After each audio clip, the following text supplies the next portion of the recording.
Part 2. It was raining, accompanied by a noisy ringing in the ears. The kingdom did not build its roads with particular attention to drainage, especially when it came to back alleyways. The result was that an entire roadway could transform into a large lake.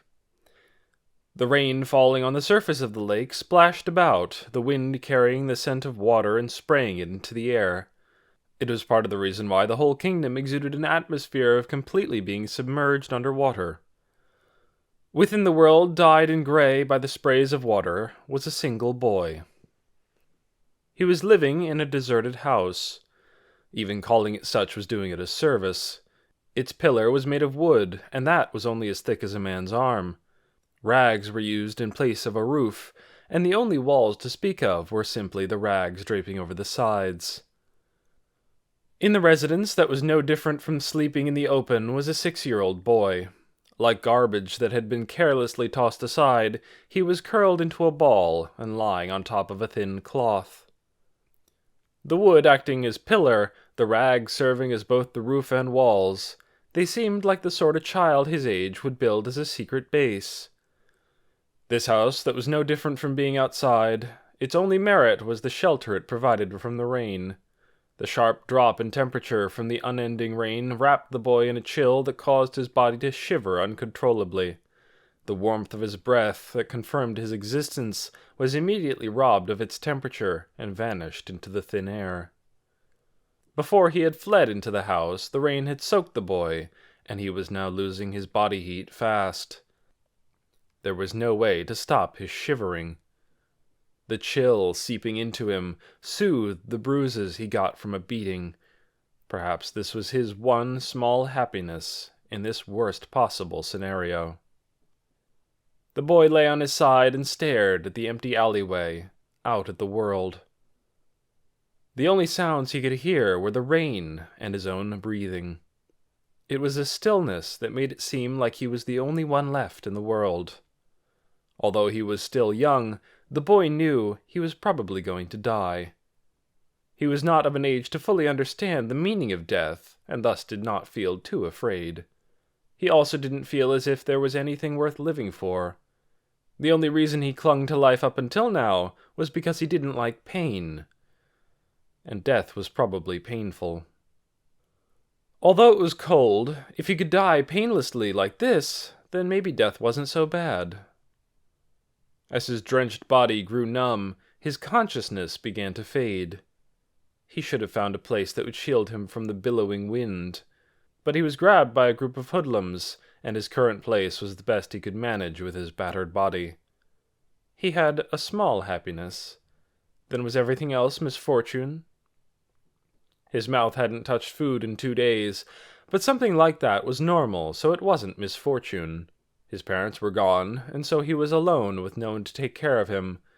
But it had been like that for a long time, so that was not misfortune either. The unpleasant odor around him also wasn't misfortune. After all, it was from the rags, so it couldn't be helped. The life that revolved around filling his stomach with rotten food and foul water also wasn't misfortune, since it was all he knew.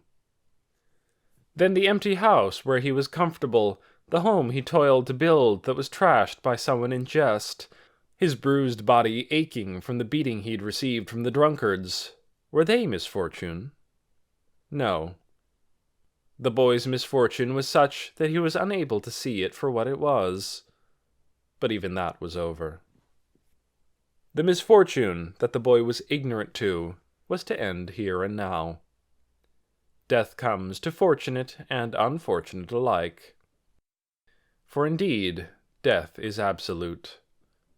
He closed his eyes. For his body that could no longer feel the cold, even keeping his eyes open was a chore. He could hear the small, unreliable sound of his own heartbeat from the darkness.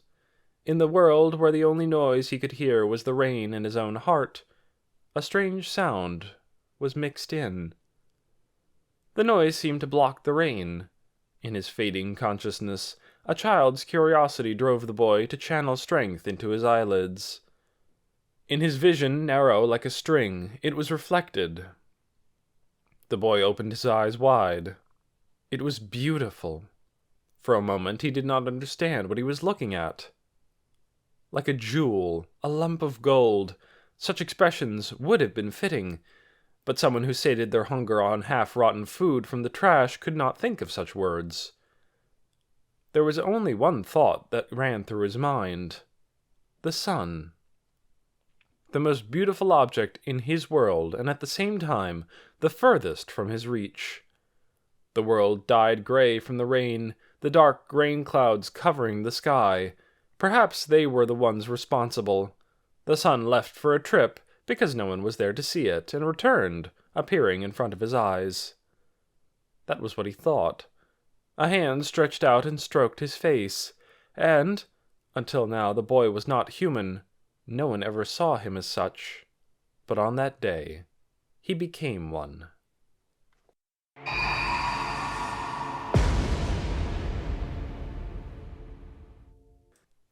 Lower Fire Month, 9th month, Day 3, 4:15.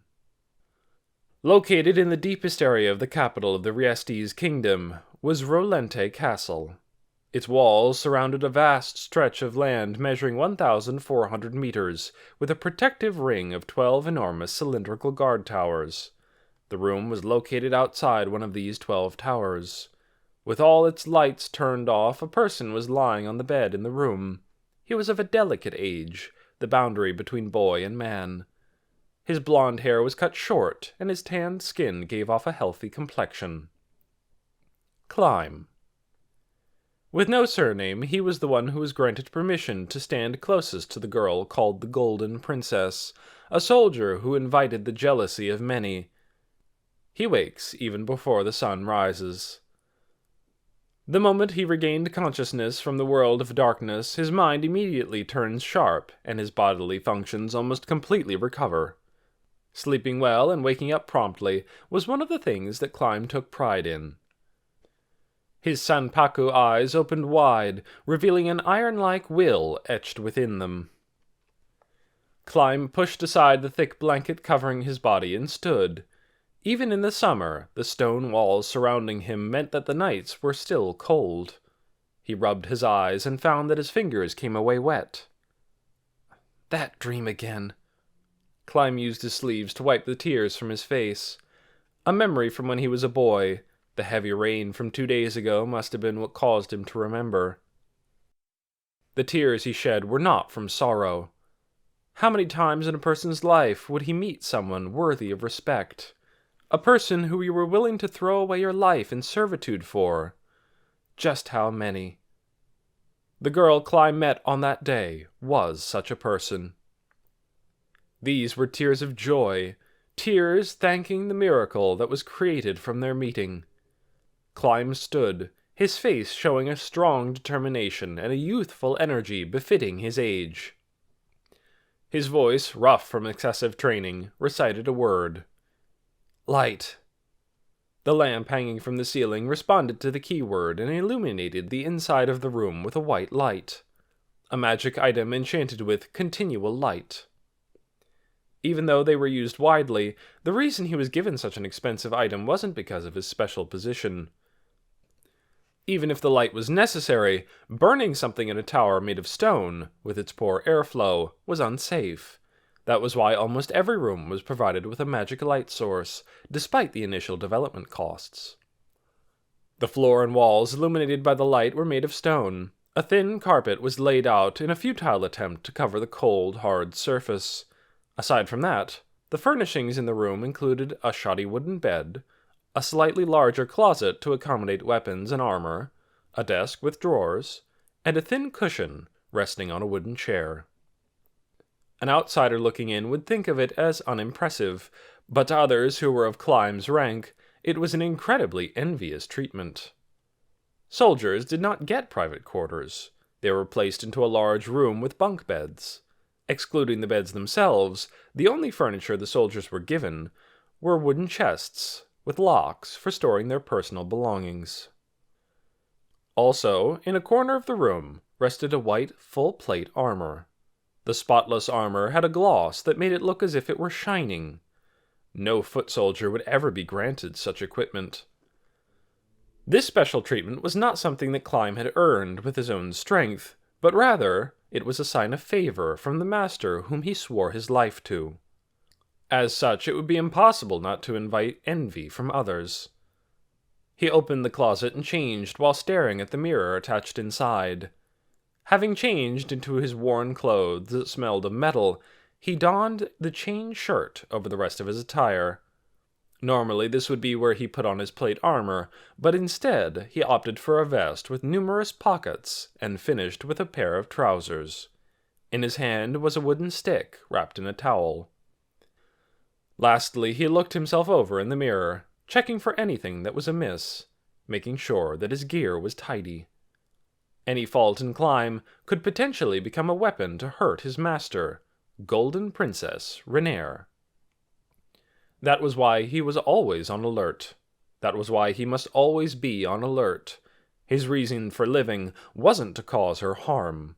It was to pledge his all to her. Climb closed his eyes in front of the mirror and thought of his master's face. Golden Princess. Renaer Therier Chardellon Real Thyself. As kind as a goddess, with a benevolent and radiant mind befitting her royal blood, and wisdom that devised many types of policy. In the truest sense of the word, a noble amongst nobles, the greatest woman alive. Possessing the brilliance of gold, nothing could be allowed to blemish such a flawless gem. If one were to compare her to a ring, Renaer would be akin to a huge, brilliantly cut diamond. Then what was Climb? He would be the prongs that the jewel is set on. Even now her worth was diminished because he was lacking. He could not allow it to grow worse. Climb could not stop his chest from growing warm at the thought of his master. Even a devout believer of some faith would be hard-pressed to outshine Climb as he was now. After staring at himself in the mirror for some time, Climb, having determined with conviction that he would not be a hindrance to his master, nodded his head in satisfaction and stepped out of the room.